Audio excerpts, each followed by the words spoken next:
Hey, hey Ben, you done with P5 yet? You still playing it? Yeah, I'm still playing Persona 5. How about you? Yeah. Do you want to talk? Do you want to talk about how much we hate David Cage? Yeah, that sounds really good, yeah. Okay, cool.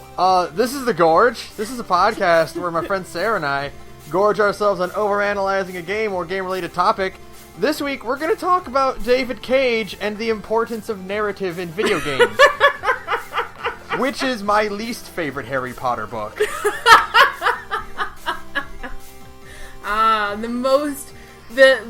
The Harry Potter book that's 95% QuickTime events. Yeah. But nothing changes even if you do them wrong.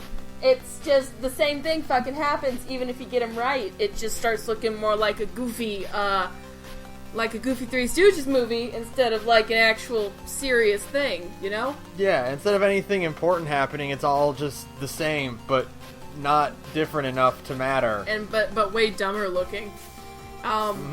Because as you know, Ben, game overs are a failure of the game designer. Yeah, game overs are a failure of the game designer. Mm-hmm. And it's... Yeah. So, David Cage... Sucks? David Cage makes video games. Are you sure? I mean, you can buy them at a video game store, and you play them on a video game console.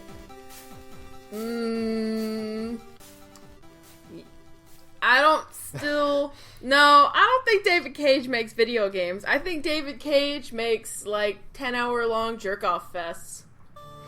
Yeah, that's another word for him. Yeah, it's pretty much where he just kind of, rubs his dick on a computer for a while and says, yes, I have made the bad game. And then people fucking buy him.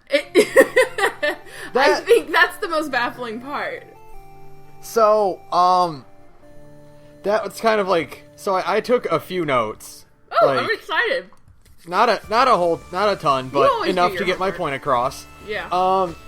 So I guess I'll start with just an overall general thing. We can kind of jump into specific examples in his games as we go, because it's kind of hard to organize this in in order.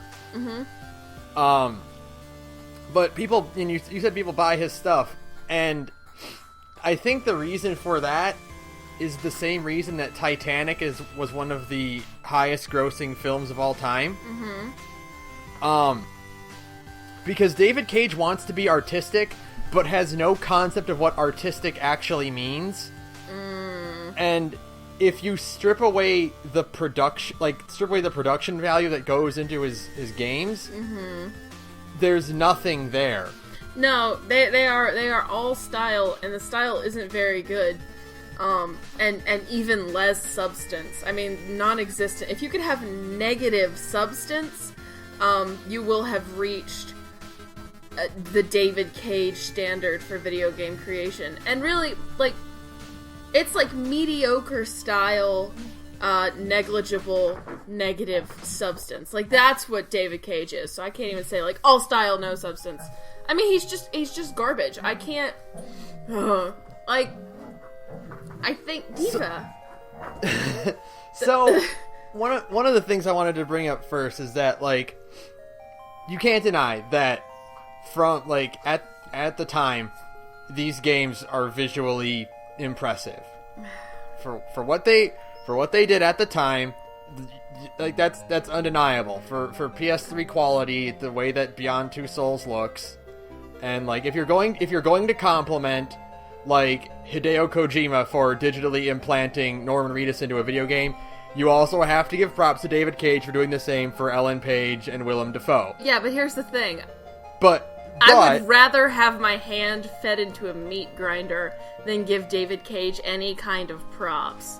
Even if he does do things right, hand and meat grinder, leg and bear trap is about the level of pain you'd have to inflict on me before I was David Cage did a good job with anything.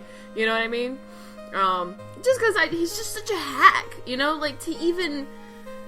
I can't even think of like a good comparison. Who makes bad movies that look pretty? I guess Nicholas Winding Refn, the guy who did Drive, which is a good movie, but like every movie he did after that is just kind of like, eh. Michael Bay. Michael Bay, sure. Michael Bay. Ugh. No, actually, I had a comparison, but no, that's not fair, because I was going to say David Cage is the Tommy Wiseau of video games. That's not fair, because Tommy Wiseau poured his heart and soul into his production. That man tried his hardest. It's just that he was incompetent and stupid. It's because he's an alien, okay? That's all it is that Tommy Wiseau is an alien. He doesn't know what he's doing just because he's never lived as an Earthman before. But what I was going to say is that even if these games are visually impressive, like, around the same time that Heavy Rain came out, there was another game that came out that had the same approach. There's a little game, maybe you've heard of it. It's called L.A. Noire. Oh, yeah.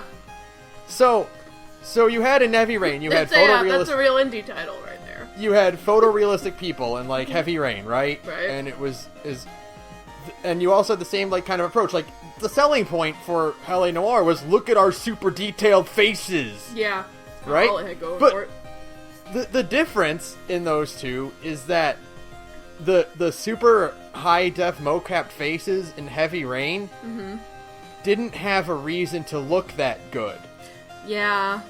L.A. Noire worked their hyper-detailed faces into a gameplay mechanic, and it better served to connect the audience to the gameplay by having you judge just the minute little quirks of a person to determine whether or not they're telling the truth or lying or anything like that. Whereas in Heavy Rain and Beyond Two Souls, it's pointless. It's just a way to just show off Quantic Dream's, like, admittedly pretty good face scanning, like, software. Like, okay, they got that. You know, it's Quantic Dream, right? Yeah, Quantic Dream. Okay, just making sure. I knew it was Quantic something. It's just a way for Quantic Dream to kind of show off their tech. And I mean, yeah, sure, good for them. They look pretty. But, like, that's kind of all it's got. I mean, pretty only, goes so far. I guess pretty pays the bills, but they're just so empty, Yeah, that's part of the thing, is that, like, you remember he put out that thing, Kara, which also Kara is pretty garbage as it stands, but, like, that was just a tech demo for facial scans, and you can take that individually and say, oh, it's a 15-minute or, like, a 7-minute thing, and, okay, that's visually impressive, and then you're done with that. Yeah. Like, hey, look at this cool video, look at how hyper-detailed it is, and then you're done with it. Right, yeah. But apply that to, like, a 20 to 30 hour video game, and it's the same idea, where it's just, oh, that looks pretty. And there's nothing there! There's nothing fucking else that even matters! Like, there is nothing else in these games that... And, like, because I think David Cage actually isn't a person, I think he's just, like the pretentiousness of mankind poured into, like, a human-shaped vessel, and that's why all of his games just kind of, like, reek of the smell of his own farts. Like, because of that, there's no, like, real emotional depth behind these incredibly detailed, like, facial capture things going on. You, like we said before 1,000 times with Beyond Two Souls, like, yeah, this is a beautiful emotional scene, but I have no reason to care. There is no purpose in this scene except for just suffering. Like, that's it. It all goes back to, there's two things that I've said, I think I've said this numerous times in the podcast. I've made it pretty clear. I don't like cinematic trailers.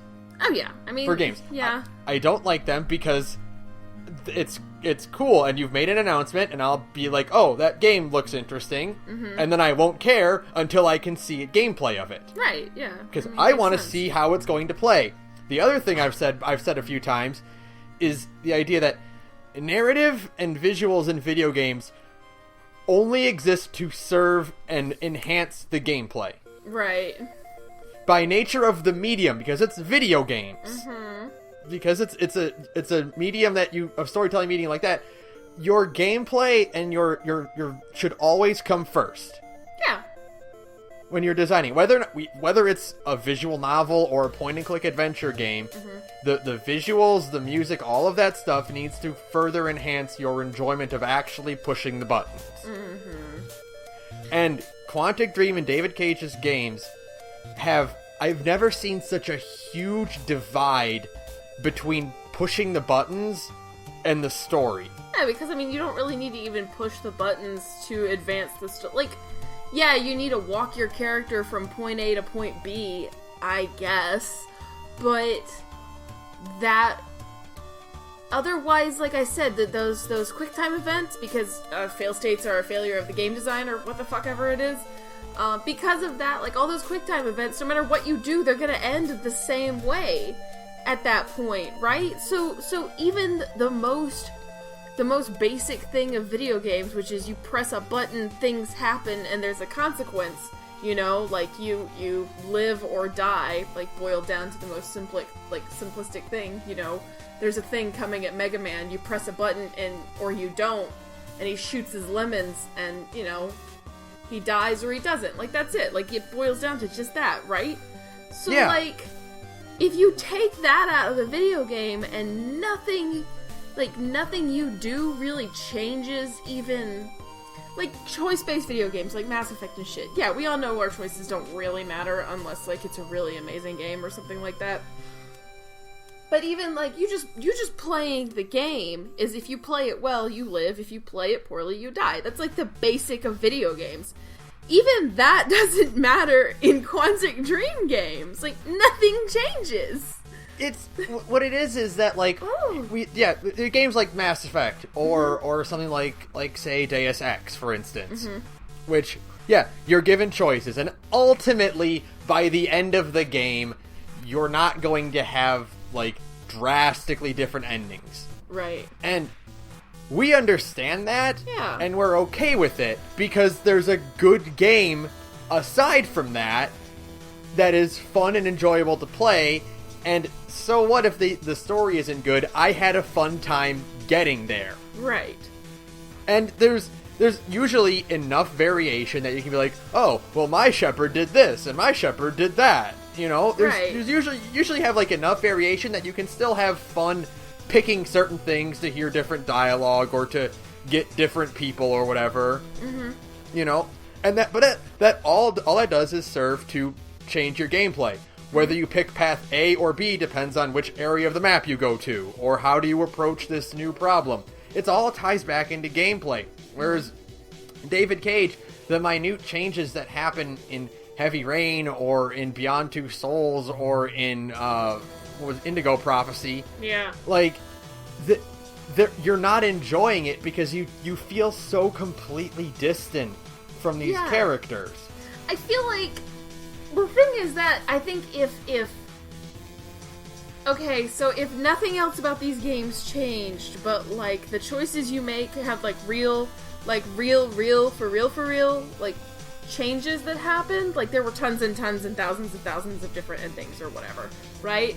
Like, that would at least be cool, you know? So, like, at the end of Beyond Two Souls, basically, like, yeah, what's-her-face dies, but, like, nothing else really changes, and it still shows you the end of the world at the end of the game, right?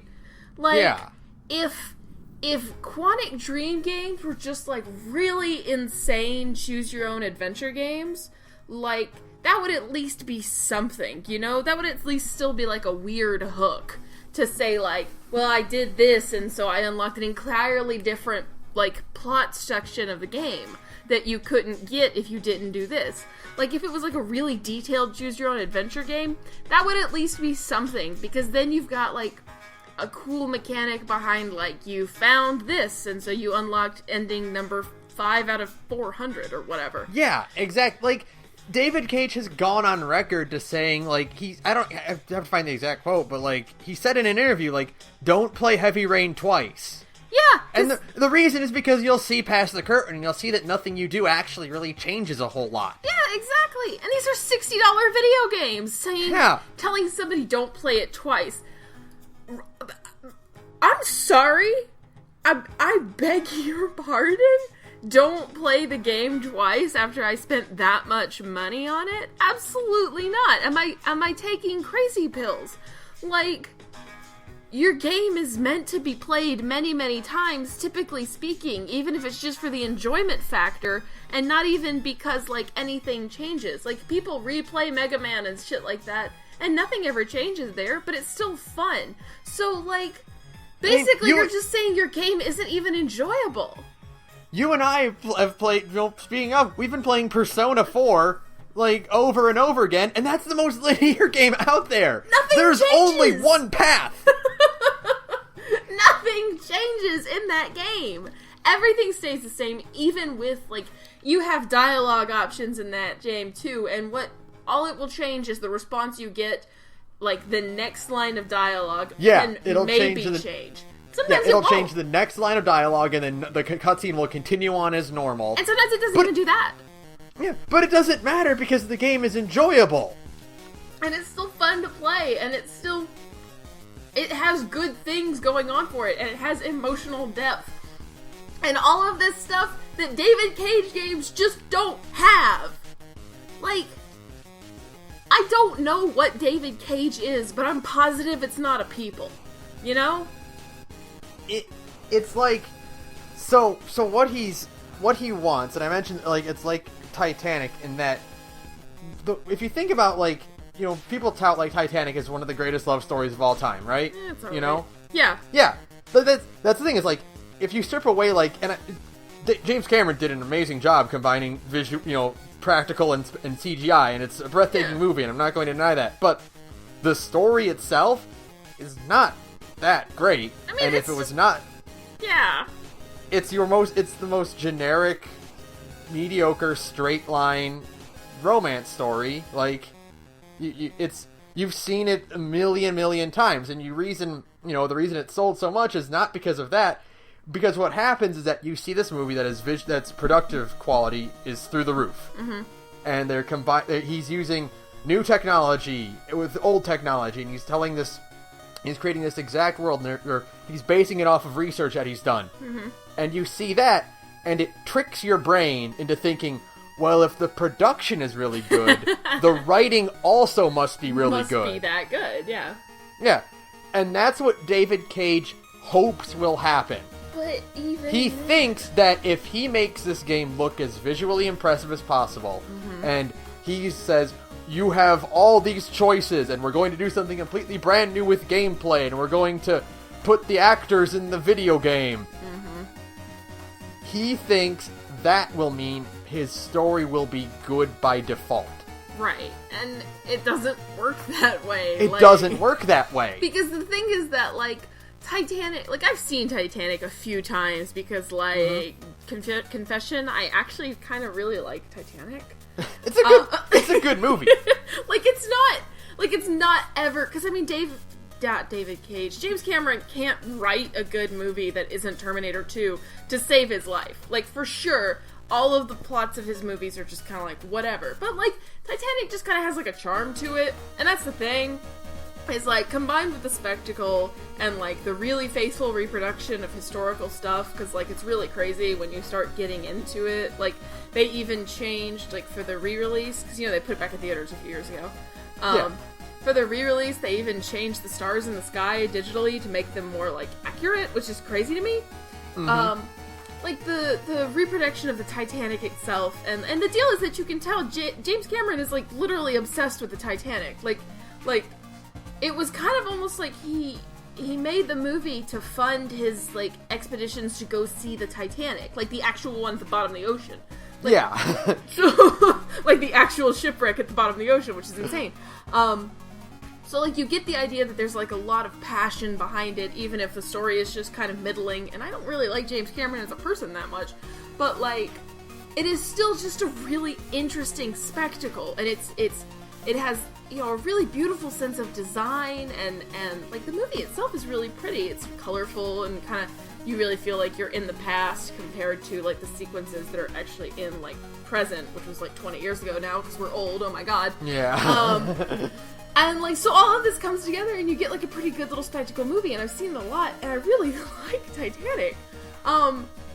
David Cage's games have none of that. Like, they have no heart, they have no soul, they have no, like, sense of really understanding the subject matter. Like, David Cage's games are all set in America, but I don't think David Cage has actually ever been to America. No, except for E3. Like, there are so many bits, like, in, like, Heavy Rain and LA and Beyond Two Souls, that is like, you've actually never been to a small American town, have you? Or you've never been to New York, have you? Yeah, like, you really get the sense that David Cage has never actually been to the United States, ever, and he's just setting it there because he wants to make a movie the way people do, you know, in New York.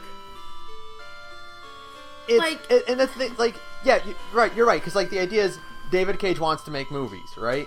Uh-huh. And, like, it's gonna be hard because, like, I don't really like doing comparisons, like, frequently, but for a guy like him who is clearly ripping off so many people, and there are so many people in the industry doing it better than, like, objectively doing it better than him, yes, that it's impossible to not. And the ultimate one is David Cage compared to Hideo Kojima, and we always joke that, like, Kojima wants to make movies, right? Right, of course. But Kojima also very clearly cares about the gameplay aspects of his games. Yeah, I mean, he came up with the Psycho Mantis boss fight, yeah. Yeah, he very clearly cared. Like, the difference is, like, both of them are very cinematic game directors, and they enjoy putting tons of, like, complicated and conspiratorial plots in their games. They also like doing unique things with gameplay. Now, the difference between the two is Hideo Kojima... the difference is that Hideo Kojima is good and David Cage is not. But the difference is that Kojima does gameplay mechanics that expand and enhance on, like, standard default things. Like, Metal Gear, like, original Metal Gear Solid stealth mechanics are pretty pretty basic. It's you hide behind cover, and enemies can't see you. Enemies have a cone of vision. Yeah. But he's also the one that included, hey, whose footprints are these? Yeah, exactly. Which, back in the PS1 era, that was mind-blowing, and it took so many players by surprise because they never would have expected that to be an actual thing. Yeah. There's so many little bits and pieces that enhance core gameplay mechanics that we've all gotten used to that are why these games are so good and why they're so important and relevant and, like, significant in the history of video games. David Cage does, like, changes gameplay for the sake of changing gameplay. Right. Like, in order to move in Heavy Rain, you have to hold down a button to make your character walk, and then use the analog stick. Why? For no reason. Oh, that's so dumb. It's like... Why fix, finger quotes, the most unbroken of game concepts? Like, moving your character forward with the analog stick is the most basic of basic video game making.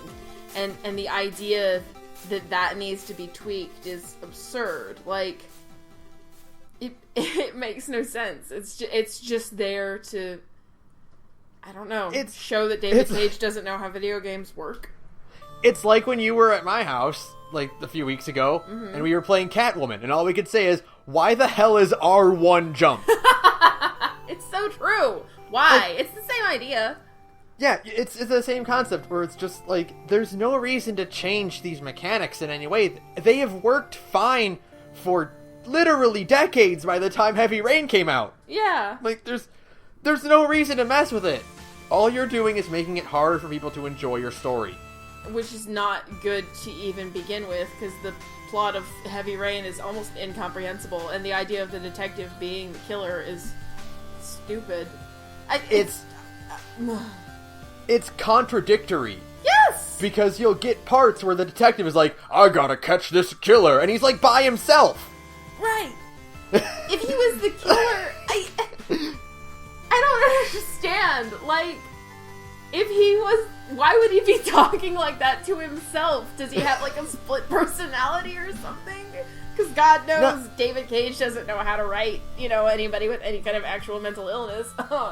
Now there is one thing in that the only interesting character in that game, in Heavy Rain, because we'll talk about Heavy Rain for a little bit. We'll do that. The only interesting character in Heavy Rain is FBI agent Norman Jayden. Oh, it's because he's the worst. Because he's got that, he's a sleaze bag, He's got that Brooklyn accent, and he's got the cool, detective vision headset thingy. But it's which so is like lame too. It's a cool idea, but the game, the story includes a thing where it's like, oh, if he uses it too much, then it messes with his brain and he starts hallucinating it. So you're punishing players for using your cool thing. Yeah, it would be like if you played Deus Ex, and it's like, if you use your augs, you'll die, and whenever you use your cloaking, your health goes down. Yeah, exactly. But to me, even the one interesting character in Heavy Rain is okay, so there's that part, and I can't remember exactly when it is, but it shows him sitting alone at a desk in an empty office, swatting at the air, like he's trying to catch a fly, but it's because, you're getting, an outsider's perspective of him using his VR thing. Do not ever do that, because it just makes him look like he's having a seizure.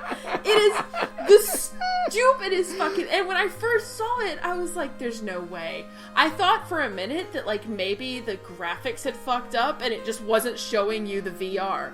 Because, I was like, there's no way David Cage would make such a simple, basic mistake of showing some doofus using his VR thing without actually showing the VR thing. So it literally looks like he's just kind of having an attack, Well, what it is it's, okay, so you get him, and he's sitting in his chair, and he's just he's bored, whatever, he's gonna turn the thing. He turns in the VR thing, and he's a ball appears in his hand, and you're thinking, oh, that's cool, he's got this cool VR tech that he can just bounce a ball off a wall for when he's bored. That's kind of neat. And then it shows the outside perspective, and it's oh, it's actually totally lame. It's actually because he looks lame. Like a toolbox. He looks like a toolbox, and it just reminds you that, this is what our VR future is going to look like. One day we're going to be wearing lame glasses and doing this, and we're just going to be slapping at the air all the time. And frankly, I don't like David Cage telling me that the future is going to be really dumb. I don't appreciate it. It's like whenever you, if you, I don't know if you've, playing the VR headsets that are coming out, where it's oh man, I'm doing, I'm sword fighting. Yeah. And then it shows the camera outside, and it's just some douchebag in a helmet, and he's, swatting his arms around like an idiot. But to you, it looks really cool. Yeah. And to nobody else. And to nobody else does it look cool. In this Heavy Rain instance, David Cage deliberately chose to show Norman Jayden looking like an asshole. Because... when he could have just kept him in the cool VR thing. He could have just kept him... Because, at that point, at that moment, you're like, all of these characters are the lamest douchebags ever. Either they are completely bland, nothing characters, or they're just kind of, assholes. I just don't understand, what David Cage thinks characters do in stories. Does David Cage understand that characters are supposed to have, real development and, emotional arcs and, be kind of relatable, at all? David Cage likes putting his characters in, very hostile situations, but he doesn't do the research as to how a person would actually interact in a situation like this. Yeah. He wants to put Ethan, crawling across broken glass. Right. Crawling through a vent to get to broken glass to rescue his son. But Ethan is, an architect. And I understand, I would hope that my father would crawl through broken glass to rescue me. Right. But, all we've seen of Ethan is that he's a weenie. And so, you need to have some sort of, heroic thing about him to be okay, yeah, I could see this guy, risking his life like this and not cowering out, but, all we've seen of Ethan is that he's kind of a wimp, and to have him do that in a gameplay thing is just well, I don't really care because it's not believable in this way. It was like David Cage trying to do John McClane walking across broken glass, but without the cool factor of it being John McClane. Yeah, the difference there is that John McClane is a cop who is a physically fit individual. And a badass. And he's like, he's a cool... We see him being a cool dude. We don't see Ethan being a cool dude. We just see him being, like, a victim the whole time. And he just kind of mopes the whole time and is like, well, I guess I'm the origami killer. Like... When she shoots, that's set up in the foot. He's like, I keep having these blackouts and hallucinations. Oh, they're nothing. They're just nothing. Okay, it's been a while. Do we ever get an explanation for the blackout? No, he just drops that halfway through. Oh my god. It's just like, no, it's nothing. It's not, nope. God. Oh my god, why? Okay. Well, I mean, I cannot stand David Cage. I think the closest I've ever come to being like, I think I'm done with video games forever, is after I did not play Beyond Two Souls, because fuck you, I refuse to give him money, and go fuck yourself if you tell me on Twitter I need to actually play it, because it's just a movie, kill yourself. Yeah. But like, I did not play it, but I watched it, and I was like, this is fucking stupid. And then I went and looked up the sales figures, and it was like over 2 million units sold for a really, like, bad game. And, like, that is probably the closest I've ever come to being like, you know what, I think I'm gonna take up painting again. I think I'm gonna sell all of these consoles, and, I'm gonna take up painting again and actually do something worthwhile with my life. Because in that moment, I was just like, there's no, and of course I got over it. But, it was like an existential crisis for me, because, like, that's how bad I think Beyond Two Souls is. And I have a special place of hate in my heart for Beyond Two Souls, reserved only for it, the Ghost in the Shell movie, and the World War Z movie. Those are the three things I hate the most in the entire universe, media-wise. For all the same reasons, which was, like, you had a neat idea and you fucked it up! And they made a ton of money, and it means we'll never get a good version of, like, this idea. And in this case, it means Ellen Page being in video games. But, like... Which she will probably forever regret getting mad at The Last of Us. Right? Right. I just, like... I cannot believe that many people bought that game, like... after Heavy Rain was so bad and Indigo Prophecy was so bad, people were still like, well, this looks pretty, I'll buy it. It's so staggering to me, because I think out of the three of them, I think Beyond Two Souls is the worst one. Oh, it's the worst. It is absolutely, like, because in the beginning, like, Indigo Prophecy has a cool start. I know that, like, everybody makes fun of it, but the beginning of Indigo Prophecy is kind of a neat idea, where it's like, I committed a murder, maybe, and, like and it's like that weird cult Indigo shit. Indigo Prophecy goes to some fucking bizarre places, and it's a convoluted mess, but I burst out laughing watching it. Yes! Which means that I enjoyed it more than the other two. And, like, Heavy Rain is just like it's kind of like it's like a murder mystery in a video game, and I actually did expect Heavy Rain to take some, like, weird, like, supernatural turn, because that's, like, what David Cage does, and it didn't, and I was actually kind of surprised about that. Yeah. But it's not saying it's good, it's just, like, of three bad things, these two are slightly less bad than the worst, which is definitely Beyond Two Souls. Yeah. Which is an abomination of a game. Like, I don't care how pretty it is, it's just bad. It's like, everything about it, besides the acting, which isn't due entirely in part to the fact that they got Willem fucking Dafoe to act. But, like, that man is incredible. Even his acting is just kind of, like, okay, because, like, the script and the plot he was given is just garbage. You know? Like, a good actor can only do so much with a script, like, with a bad script, you know what I mean? A really bad script.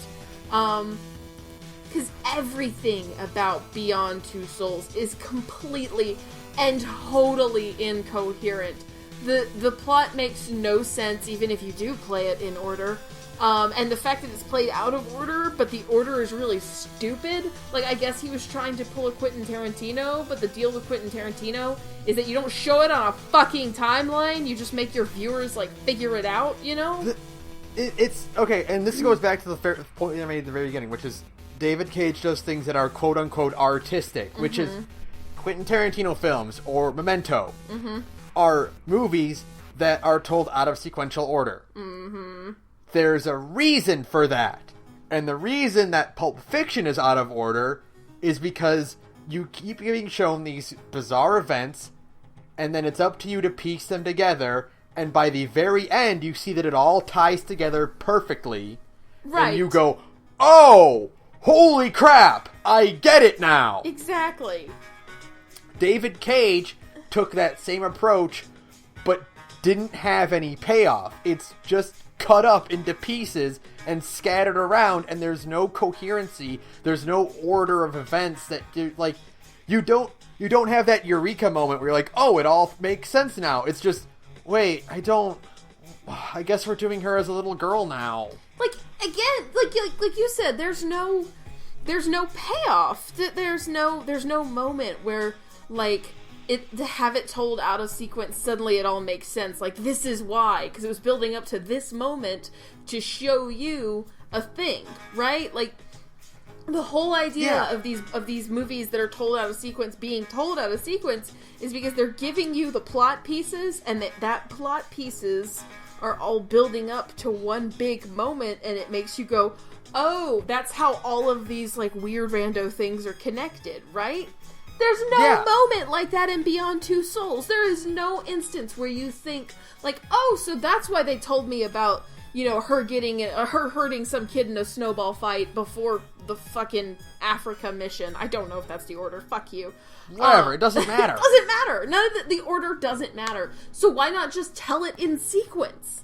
There's no like, oh, she has memory problems. Yeah. And so she remembers things out of order, which would also tie together. You'd be like, okay, well, yeah, it makes sense that these things are scattered because she herself is having difficulty putting things in order. Right. No, it's an outside thing where we're just given random parts of her life, and we're not given any reason to care because they're told so far out of order that we build up to one thing, and then we cut away to something else, and we don't come back to that first thing forever.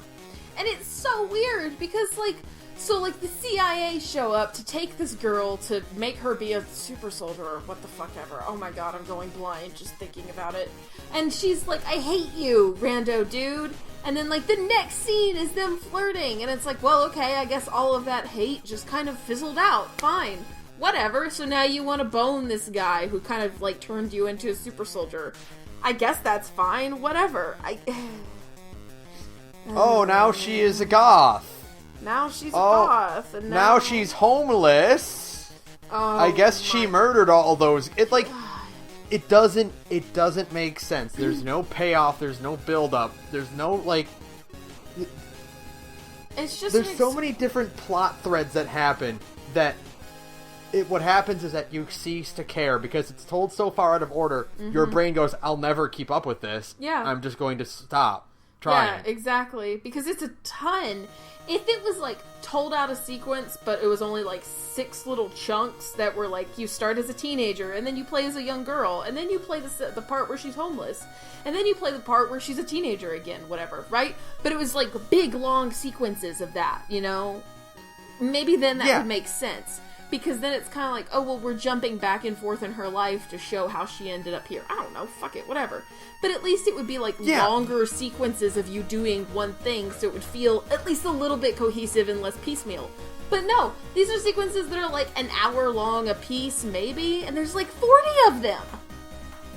And then they keep showing the timeline, and the timeline gets so full up that, like, at first you're like, okay, well, at least I can follow this and it'll make sense. But by the end of it, you're like, I don't understand what the sequence of events was. I don't know where this line, like, what line is pointing to where, because there's so much information crammed onto the shitty, minimal fucking timeline that, like, you don't know when anything's fucking happening. Oh my god. Like, none of it makes any sense. it's not that the story is hard to understand, because it's mostly just stupid. It's just that the decision to telling it out of order is what I do not understand. He just wanted to sound like an auteur, and it just makes him look like a jackass, and it sold over 2 million copies. Fuck. It's just like... We're not given any reason to care about the sequence of events. We're not even given a reason to care about Jodie herself. Oh, that's her name. Because it's told so infrequently and so out of order. We're not given any build up to what, like, we'll cut to her being homeless. And like, okay, well, she's homeless now. Well, we didn't see what led to that. Yeah. So why do we care? Why would we care about the situation where we didn't see the part where she had, you know, a nice cushy life, and then event happened, and now she's homeless? Yeah. Did she break out? Did the facility shut down? We were given so many questions about it that we aren't focused on that, so we don't care. It's like...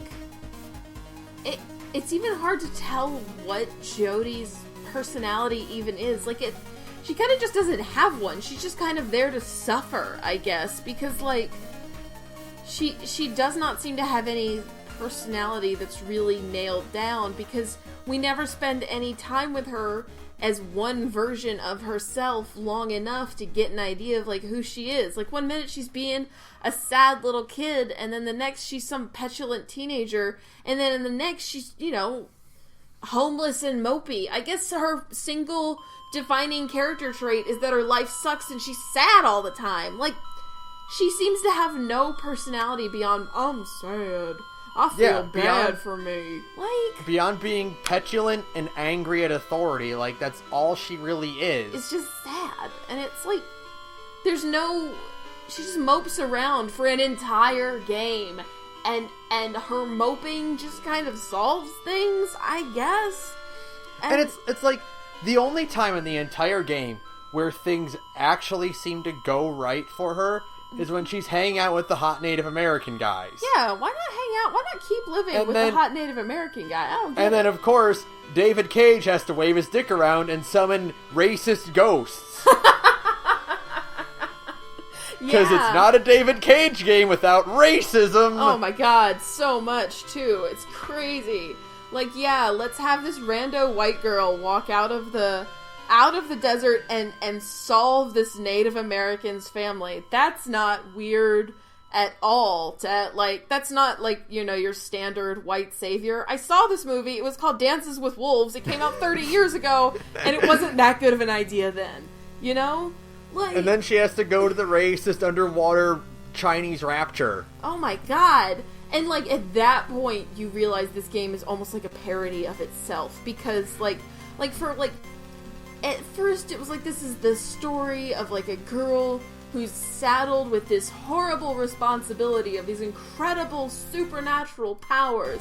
And you're like, and it's like she's trying to exist in a world, like a normal universe, where she is just like a strange girl, and the government wants to do experiments on her, and she can never be normal, and, you know, she walks around out in the desert and makes out with hot Native American guys and all this stuff, and you're like, okay, cool, I guess. Like, you might even still, if you are somehow still on board with this fucking shit show, okay? And then we get to the fucking Chinese rapture, and at that point, it turns into, like, a goddamn James Bond movie out of nowhere, and a really bad James Bond movie. Like, out of nowhere, you are suddenly like, oh, underwater Chinese facility, excuse me? I was just having a snowball fight. There's no build, like everything else in the game, there's no movie. build You can up. call it a movie. I almost said movie, I almost did. There's no build up to that at all. There's zero build up. And, like, you can be like, okay, well, she has a ghost, so I kind of accept the giant Native American ghosts.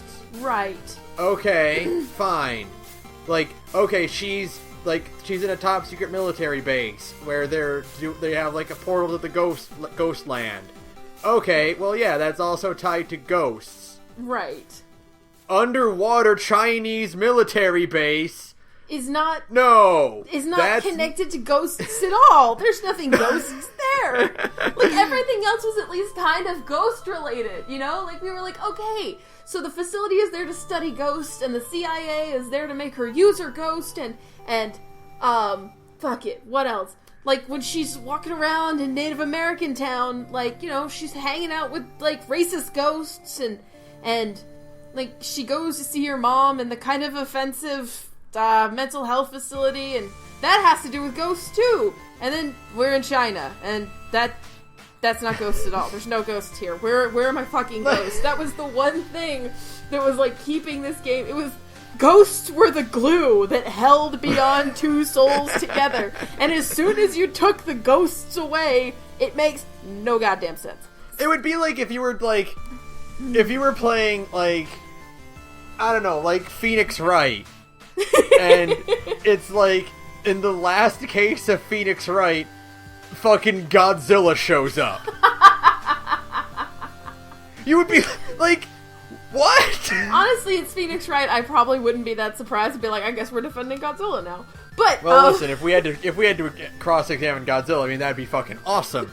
But you'd still be like, what? You wouldn't be like blown away at like how like shocking of a twist that is. You would go, what? Wait, that doesn't make any sense. Godzilla was on the other side of the planet. He couldn't possibly have committed the murder. and the difference between that is that the Phoenix Wright games have good writing, and so we're willing to give them the benefit of the doubt if they do something dumb like that.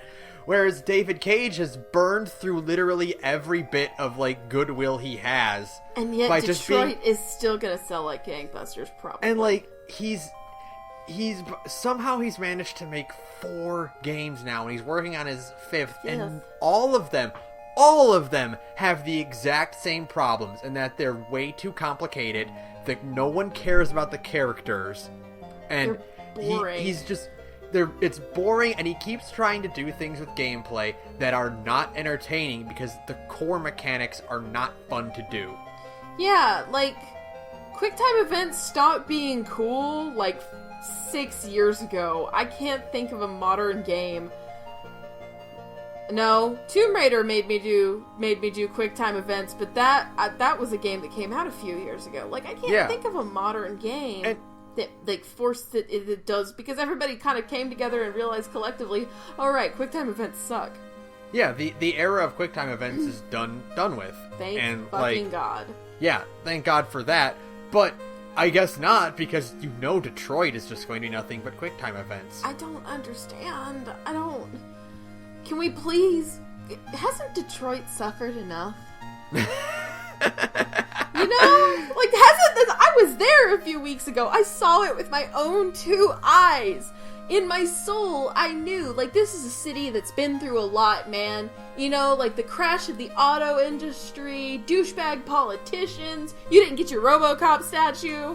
Like, you guys have been through a lot. The city has truly suffered. And still, they have to suffer the indignity of a David Cage game.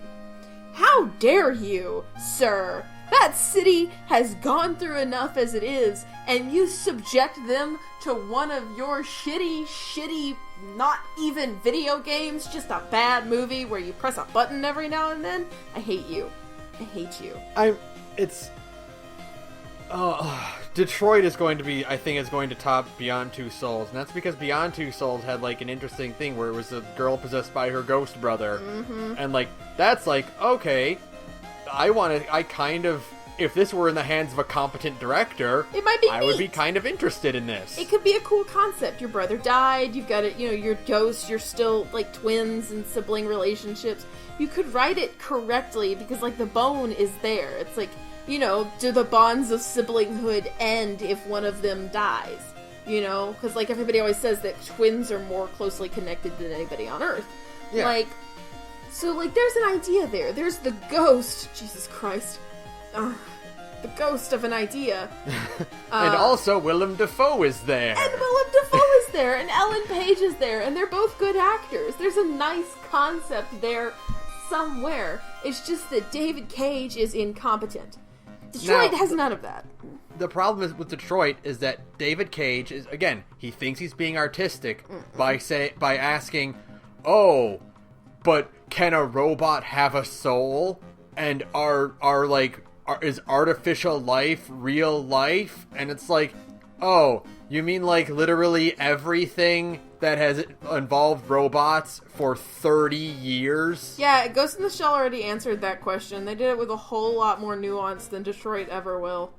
And you know what else did that in Detroit? Was it Deus Ex? Yeah. Deus Ex did the exact same thing that Detroit is doing, but better, because it was stylish and cool and fun to play, and Adam Jensen is a better character than all of David Cage's characters combined. And Adam Jensen is kind of like a cardboard cutout of like a cyberpunk movie hero. Like I love Adam Jensen, and it's mostly because I think he's hot as hell, and because I think Elias Toufexis, or however the fuck you say his name, is a cool guy. Like, I think it's Elias Toufé. He's French. I don't know how to fucking look. I took 4 years of French. Don't expect me to know how to speak French words. Shut up, Ben. Like, he's a cool dude is the point I'm trying to make here. Like, Adam Jensen is not that nuanced. Like, he's a cool guy for sure, but like, it doesn't go a lot deeper than that. No, it really doesn't. But like, even then, like, he's about as like, and I've said this before. Like, he's about as cool as John Wick, and John Wick is a really cool guy. And like, but because he's cool, and you do get little bits of like personality beyond just being like, you know, the serious, snarky, protagonist man. Right. You occasionally get little bits of like dialogue that are like, oh, there's some nuance. There's a handful of nuance in there. Yeah, and that's enough to get you going to this cool, you know, artistic stealth game. Right. Whereas none of David Cage's characters have that. They're all bland and boring and sad. Yeah. The ultimate thing is that there's not a single one that I actually care about, which is even worse than like hating a character. So like, I can have fun hating a character. Oh, absolutely, all day long, buddy. We've talked about how much we hate Ion in Tales of Abyss to know that hating a character is a lot of fucking fun. But I don't even hate the characters in any of David Cage's games. I just kind of hate the games they're stuck in. I feel nothing for any of these characters. I don't even know what Willem Dafoe's character's name in Beyond Two Souls is. Yeah. I don't even know what the girl's name in Beyond, or Heavy Rain is. I can't even remember. It doesn't. It's like Meredith? Madison? Like Margaret? Madison! Is it Madison? It is Madison, yeah. Fuck yeah, I got it. It doesn't fucking matter. It doesn't matter, because no one cares. She's a cardboard cutout character who's there to, like, fuck the most pathetic man in the world. That's kind of like literally all she exists for. And to be part of like all of David Cage's really, really creepy sexual assault sequences that he keeps putting that in are more in and more every of his game. And like there's like 7 in Beyond Two Souls. Yeah. So like I can only imagine how many Detroit is gonna have, especially because like he's got androids, which means he can dehumanize this poor woman. So like we can totally show a bunch of horrible shit happening to like ladies in this game because they're not really people, even though that's the whole point he's trying to make is that they are people. Like if Detroit has less than, like, 10 creepy sexual assault sequences, I'll be shocked. Well, like, it's David Cage's... I actually have a note about this. Oh, boy. Is that, like, David Cage loves to have near-rape scenes. Mm-hmm. And you know the reason he puts them in is because they're A, titillating, and B, he thinks they'll be controversial and people will talk about them. Which I guess he's right, because we are talking about it. But not because they're controversial, but because they're super ham-handed.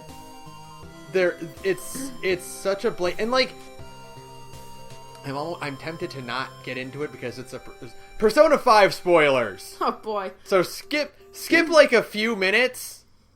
But, like, Persona 5's, like, at least the first part of it you see. Like, I know we talked about, like, how it keeps happening. But, like, the first bit with Kamoshida... Right. is handled pretty surprisingly well. Shockingly well, yeah. There's fallout. Like, not perfect.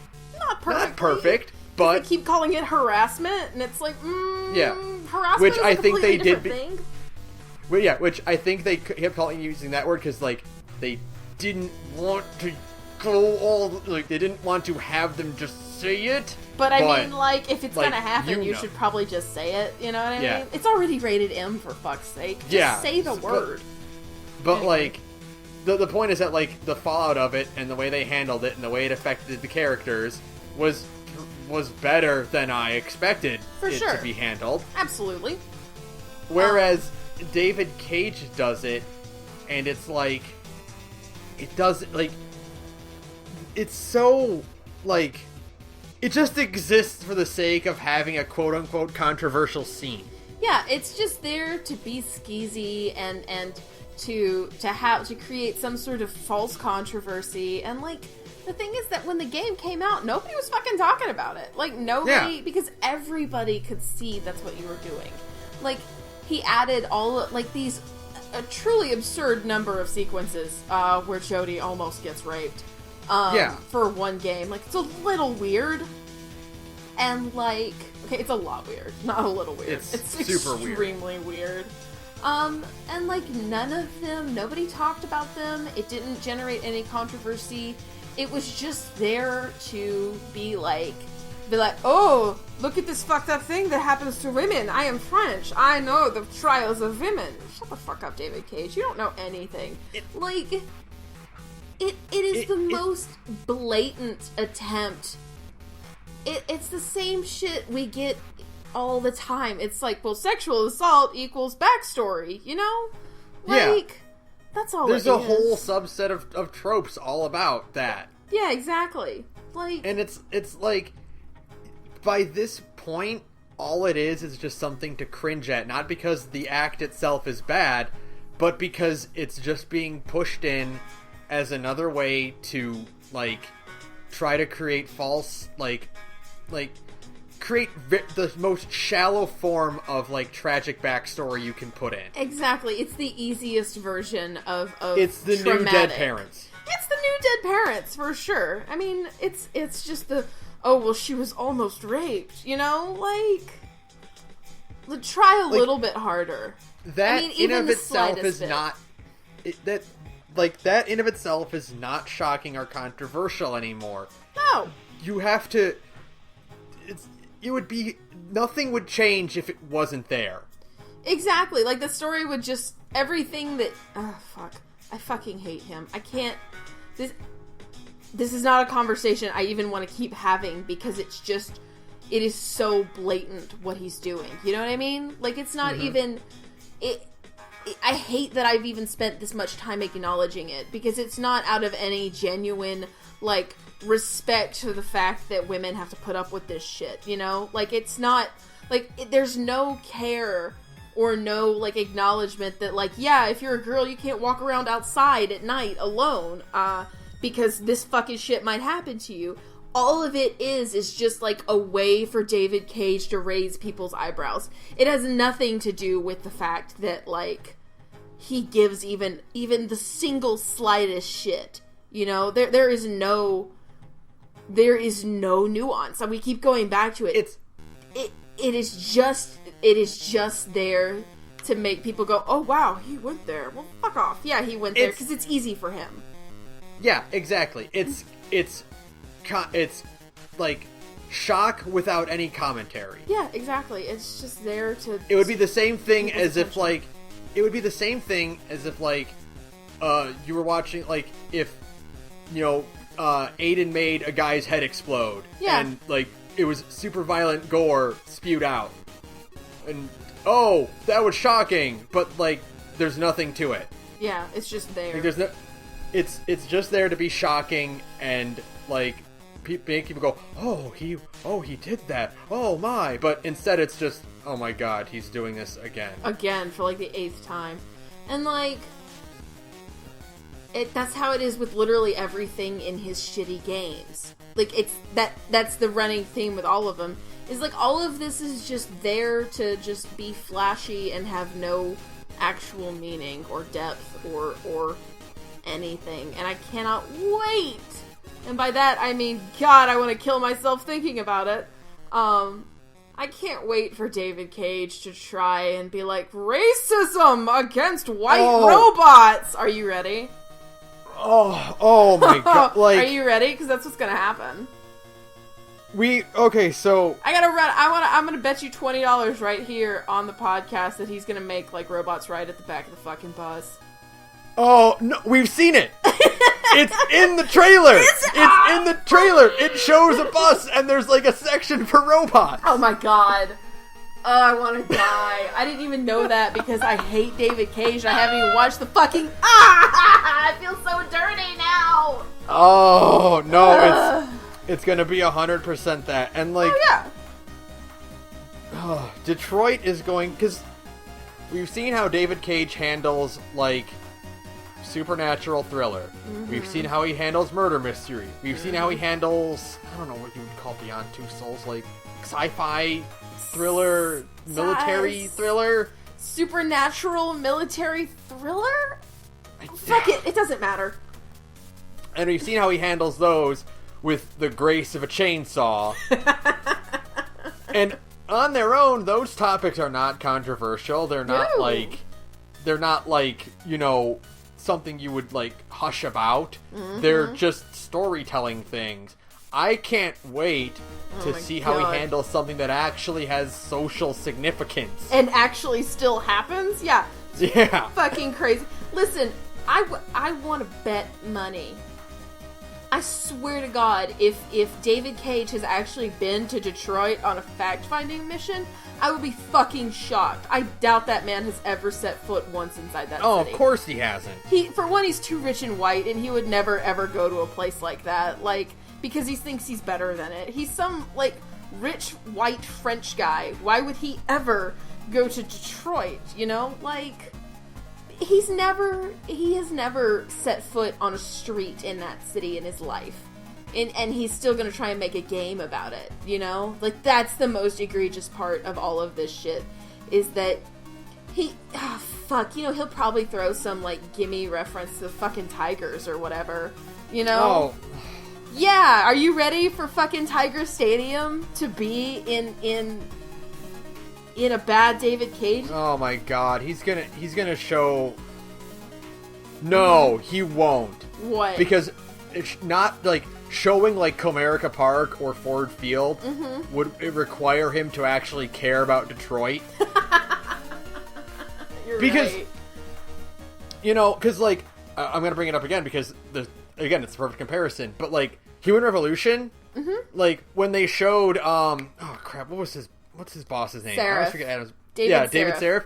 And you go to David Saraph's office, and what does he got? He's got baseball bats, and he's got, like, you know, Tigers and paraphernalia everywhere. And, like, that's, like, the most accurate depiction of exactly the kind of guy David Saraf is. Like, you know exactly what kind of a dude he is immediately. He would have this gorgeous, opulent, like, black and gold, you know, high-tech, the greatest, like, glass and, you know, shiny metal chrome.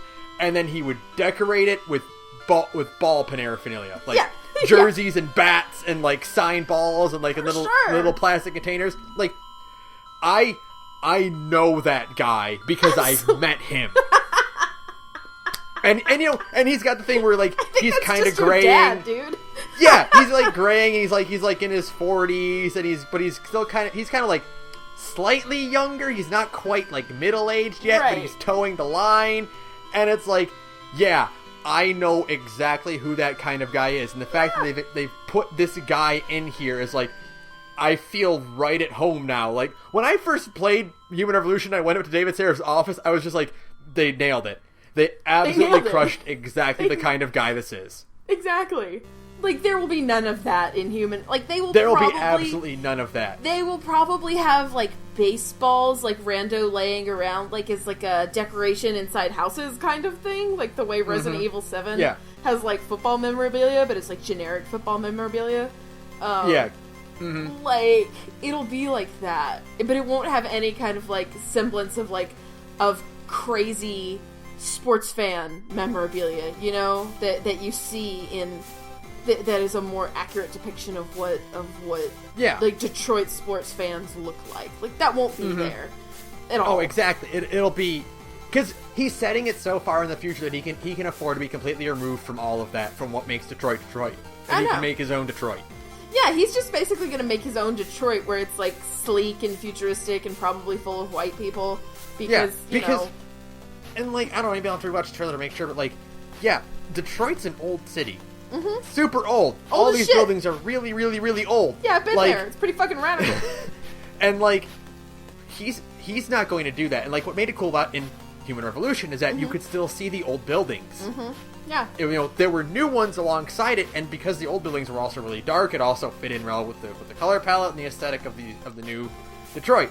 But David Cage is going to tear all of that down. It's going to be nice and sleek and he's white. going to make a nice, sleek future. Yeah. Yeah, sleek, white, chrome, like, bullshit, full of robots. So be like, look at this bustling French metropolis, you know. French. Yeah, he's setting it in Detroit because it's a French city. Exactly. Like, he's not doing it because, like, he cares about the Detroit aesthetic or he cares about what Detroit means. Like, he doesn't care about Motown. No! He cares about the fact that it's Detroit. Yeah, he wants it to be Detroit, and he wants to be like, look, I have, you know, resuscitated this American town in my video game. You know, like... Oh, the Motor City, it is the city of the future! Like, fuck off, you're not going to show the GM plant or the Ford plant in your goddamn video game, and you goddamn know it. Like, everybody fucking knows it. There's not gonna be a scrap of the actual Detroit anywhere in that fucking video game city. Because that would require him to actually care. And to go and do, like, research about, like, what American cities even look like. He has no idea. That would require him to actually go to a city full of black people and, like, not act like a racist dickhead for 5 minutes. You know? Like, that's it's going to be so ham-handed. It is going to be so ham-handed. Oh, my God. He's going to... like, rip off, like, famous protests, like, footage from protests, and he's going to replace all the black people in them with white robots. With white robots, for sure. Like, even the main focus, like, the main character of Detroit is a white detective dude. It's a robot, right? Yeah, the pretty white robot lady. Yeah. And, like, the white detective guy, and it's like... You're not being clever with your metaphor because your metaphor would still be a thing that happens. Yeah. You know? Like, your black people will still exist in the Detroit future. Like, yeah. Like, they're still gonna live. You're not being, like... You're not, like, creating an alien race where they're... You know, they're not the fucking... What are they then, Dr. Seuss? The Sneets? Or the fucking Sneets? The Sneetches? Yeah, the Sneetches. Like, you're not being subtle. Like, you're not being subtle like that. You're not creating, like, alien races or, like, the gold robots and the silver robots. Like, right. They're people. They just look like people. Black people are still going to exist in that universe. So you can't create a racism metaphor in a world where racism still exists. Oh my God, it is gonna be the most ham-handed fucking thing in the entire universe, and I swear to God it's gonna sell like gangbusters, and then, finally, Ben, I will give up on video games.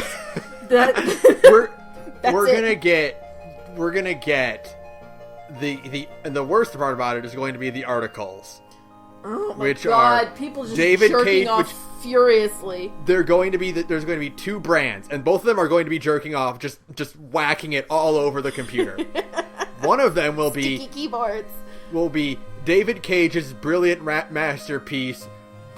Creates subtle like implications about racism in our modern day society. Right. The other will be David Cage is literally Hitler, and I will murder him if I ever see him. It's gonna be great. So which one do you think Kotaku will do? Both? Kotaku will do both at the same time.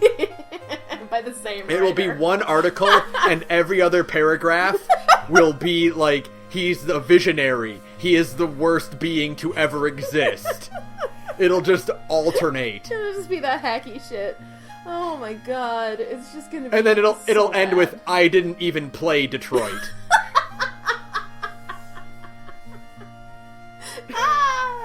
Oh, game, and then it'll be game of the year. Oh. Yeah. Oh, kill me now. I'm gonna give up video games. I'm giving up video games. I'm going back to painting, Ben. This is it. This is the end of the Gorge. Podcast is, Detroit will come out and the podcast will end. Exactly. As soon as I see the sales figures and it goes like over like 3 million, that's it. We're done. We're done. Shut the podcast down. Sell the recording equipment. And then you just walk into the ocean. Never to be seen again. Goodbye forever, world. Just be like, I'm going back to the earth. I can't do it. I can't do it, Ben. I can't take another cycle of David Cage actually making money. Like, oh god, all it is snooty game people who are desperate for video games to be considered art. They're desperate for it, even though it doesn't fucking matter in the long run. Like, these people are just clawing on their hands and knees for anything, any semblance of something that will make them say, see, my chosen hobby is respectable. Because, like, all these fucking nerds, their whole life, they've been told, like, video games are useless and whatever. So, like, all they want is something to say, like, this is art, you know? And, like, it doesn't fucking matter. But because of that, these people are going to get on their hands and knees and in the back alley scene in fucking Beyond Two Souls, they'll get on their hands and knees, they'll unzip David Cage's fly, and one after another, they'll give him the sloppiest, nastiest BJ in video games history. Well, thank you for that. You're welcome. You know what? The podcast is over. I gotta go. No, I have a lot to say about video games are art. And we could fucking do a podcast about that, but I do want to get into it for a little bit, because I am fucking so sick to death of the fucking argument? Are video games art? The answer's yes. But it doesn't even matter. Why are you so desperate? The reason it's yes is because it is an artistic medium. Yeah, it is an entertainment medium, and by default, it's art. It's the same category as plays or paintings or comic books or movies or television or books or music. It's all in the same entertainment category, and all entertainment, by definition, is some form of artistic value. Right. Okay? There you go. The whole genre, it's art. That's it. The question is, what kind of art is it? And the answer to that is all kinds of art, because video games are so versatile. Like, that's just what, oh god, like, what kind of art is video games? They're video games. It doesn't need to go any deeper than that. You don't need to be like, well, video games are like movies, but you can do this and this, or video games are like music, but you can do this and this. You just need to say video games are art because they're video games. Like, that's it. Like, what kind of art are video games? Video games! Yeah, they're just... I've never understood, like, people clamor at, like, and I love these games, but, like, they clamor at Ico or Shadow of the Colossus or even fucking David Cage games, and they're like, look, video games can be art, because by their definition, art is anything that is, like, beautiful or, like, some sort of, like, metaphorical nature to it. Or it's, like... plotting? I don't know. It's like they're, like, art video games to them are games that are just... I don't even know. If it doesn't have shooty bangs to them, it's not art. But then they want to call fucking Bioshock art, and God, kill me now. Right, it's like video game, like they say, like, video games will never be, like, on the same level, like, storytelling as, like, movies or books. And it's because you're comparing Call of Duty to fucking anything in the Criterion films. Yeah. Well, yeah, obviously, those two aren't comparable. But if you want to be like, oh, Iron Man is comparable to, like, you know, Shadow of the Colossus. Yeah, like, that also doesn't work, because they're two very different things. And even then, when people are like, well, video games will never be as good as fucking Citizen Kane or whatever everybody jerks off about, like, okay? Like, that's not, video games are not there. Video games don't serve the same kind of purpose that movies do, or that books do. They have their own, video games are there to fulfill an entertainment niche that didn't exist before the late 1970s or whenever video games first really happened. Like, they are their own thing. They don't need to be as good as movies. They don't need to be as good as books. They just need to be good as themselves. Like, a video game doesn't need to, like, try to be something like movies or whatever. It just needs to be good with the, like, criteria that people set down for the standard of good video games, which changes based on what kind of game you're playing, just like movies. Like, yeah, it's the same old fucking adage of video games will never be as good as movies, or video games will never be as good as TV, but TV will never be as good as movies, but movies will never be as good as books, but books will never be as good. The backlog of pretension just keeps building up. The pretension totem pole. Yeah, you're judging things by things they can't actually be. And they can never be, because just the nature of the way they work. Like, no, like, video games, yeah, okay, fine, you can say, like, video games will never have stories as well written as movies or books. Which, fucking, whatever, that's fine. Video games can still tug at, like, emotional centers far more than a lot of books or movies can, because in partial to the way they're developed. Exactly, like, they're made, like, video games can fulfill a function that other forms of media just can't. Video games can make you feel like you're right there. They can make you feel like you're that character. Movies and books are about telling you a story about somebody else. It's not about convincing you that you're that person. Like, that's what video games do really well, and it's something that no other medium in the world can do. Like, that is what makes video games so unique. They don't need to be as good as movies. They just need to be good in general. I keep saying it. It's like they don't have to measure up to whatever the best fucking movie is, you know? It doesn't need to be Moonlight. It doesn't need to be La La Land. They just need to actually be good and have they have to play well. They have to have a good heart and soul. It doesn't matter if it's not as nuanced or whatever. They can still have good writing. Like, everybody knows video games can have good writing. You don't have to fucking even play them to know that, you know? It's just like, all this does is it further drives home the fact that even despite all this, even given all the conventions that we can, David Cage still cannot produce good games. David Cage still can't make a good fucking video game, and I doubt he could ever even make a good fucking movie to save his life. No. Like, he makes video games because they keep letting him. Mm-hmm. He'll never be able to be a director of a movie. He'll never get to that point because no one will ever let him do that. So he's stuck making terrible, overproduced games.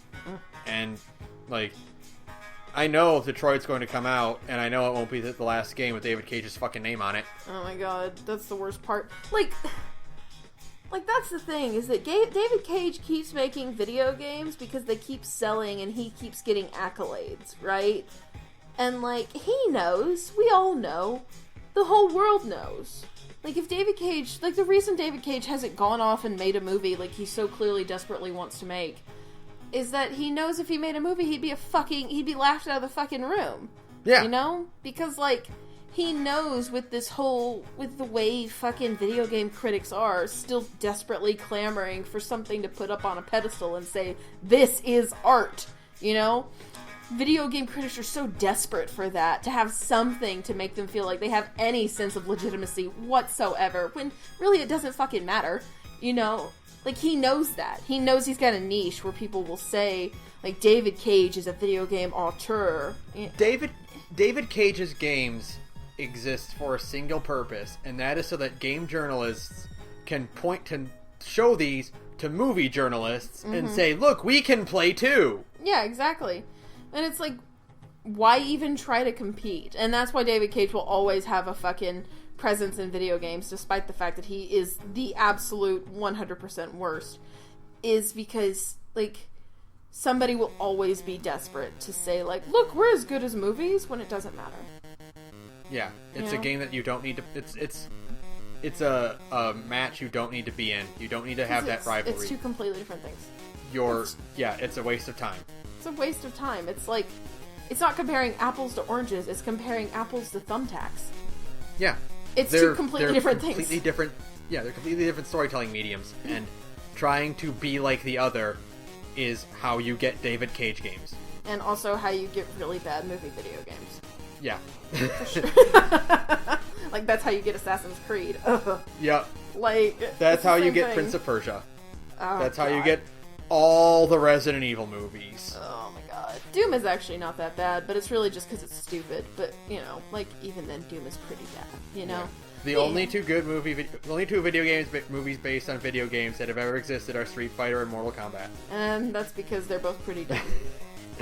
And that's because one has Raul Julia, and the other they just didn't care and just had as much fun as physically possible. And had some pretty cool fight scenes, you know, and Christopher Lambert as the Japanese god of thunder. Yeah. Fuck. I feel better. I do feel better, though. It is a good way to kind of kill some time and talk about how much I fucking hate David. I really do hate him so much. I really do. I know it's pointless to hate somebody you'll never meet, but God help me if I ever did meet him, I'd be like, why? Why are you this? I would honestly tell him that he has done terrible work to his face. Oh yeah, for sure. It'd be like, you are a hack, and you don't even remotely deserve the money you've made off these games. Like, yeah, 100%. Like, fuck off. You know? What the fuck are you doing in my house? Leave. And I mean that, like, as, like, my actual home, like, as if David Cage is ever going to show up to rural Alabama, but, like, also in, like, the general house that is, like, the video game, like, universe, you know? Like, What the fuck are you doing in my house? You need to leave. You know? You don't belong here. You're a hack, and you don't know what you're doing. And, like, really, it makes no fucking sense that the detective in Heavy Rain is the origami killer. What the fuck? I think that's what I'd probably end up asking him. Like, I would try to say you're a hack, but it would come out as, who the fuck thought it was a good idea for the detective in Heavy Rain to be the origami killer? It makes no goddamn sense. It's terrible. It's horrible. At the end of the day, all you can say is that he's terrible. He's the worst. He is the worst. I think he might be the worst. I don't think there's anybody else, except for maybe the guy who makes Postal and is obviously trying too hard. But I don't even know that guy's name. Yeah, I think even then, like, he's not relevant anymore. He's not relevant anymore. But David Cage keeps popping up. I really don't think there's anybody in video games I dislike more. I like Ubisoft as a whole, I hate. Like, nobody likes Ubisoft. But, like, as, like, a person, like, as a single entity, I think David Cage is probably the worst of all of them. Mm-hmm. Like, I'm trying to think of somebody else that could be as bad, and I'm just kind of coming a blank, you know? Yeah, I can't think of anyone by name that I hate more. I guess that asshole who made 2 Human, but he's not relevant anymore either, so, you know, whatever. Yeah. What's his face who made Sean Murray? He might be worse, but probably not. Sean Murray is an asshole, though. Yeah, Sean Murray is an asshole. I don't think Sean Murray is a person either, though. Like, I see pictures of Sean Murray, and, like, his eyes are so dead that I'm almost certain he's a robot. You know? He's got those creepy, perfect teeth and, like, those really, really empty eyes. And I'm like, is the guy who made No Man's Sky a robot? That would actually explain a lot about No Man's Sky. Is that why it's No Man's Sky? Because he's no man? He's a machine? Yeah, exactly. Totally. That's why. There we go. We figured it out. Perfect. We solved the mystery of No Man's Sky while shit-talking David Cage. Okay. You feel better? I think we're good. We're good. Hell yeah. I think we're good for now. Right on. Thanks to Visitor for use of our background music. Link to his work in the description. You can follow us on Twitter at The Gorge Podcast. You can email us about David Cage at thegorgepodcast@gmail.com. We have a Tumblr. If you email me or tweet at me and tell me that David Cage is good, I will actually come to your house and kill you. I'll actually find you somehow. I don't know how yet, but I'll figure it out. Anyways, keep going. We also have a Tumblr that we don't use a whole lot, but we will use it more. thegorgepodcast.tumblr.com. Sarah, tell us about your other podcast. Hey, I'm in another podcast. It's called Big Gay Nerds. It's an LGBT RPG live play podcast. Fuck yes, I got it. Where me and a bunch of other big gay nerds sit around and play various and sundry tabletop games. Right now they're doing wrestling. I'm not in that one, but you should go listen to it anyways because it's hilarious. Yeah, we're on SoundCloud at Big Gay Nerds. We're on Twitter at Big Gay Nerds, I think. Yeah, so just Google us. You'll find us. Yeah, right on. That's it. Okay, that'll do it for us. Fuck David Cage. Fuck David Cage. That is the most relevant one we have ever had. Ever. Like, most of the time when we do the fuck somebody sequence at the end of this thing, it's like, who in this is the worst possible? But this time it was really easy. It's just fuck David Cage. It's super on point. It's the exact topic we've been talking about this whole time. For an hour and a half, we just boiled it down perfectly. Yeah, fuck David Cage. You can watch the first 10 seconds and then skip right to the end of this podcast. Perfect. Fuck David Cage. Good night, everyone. Good night.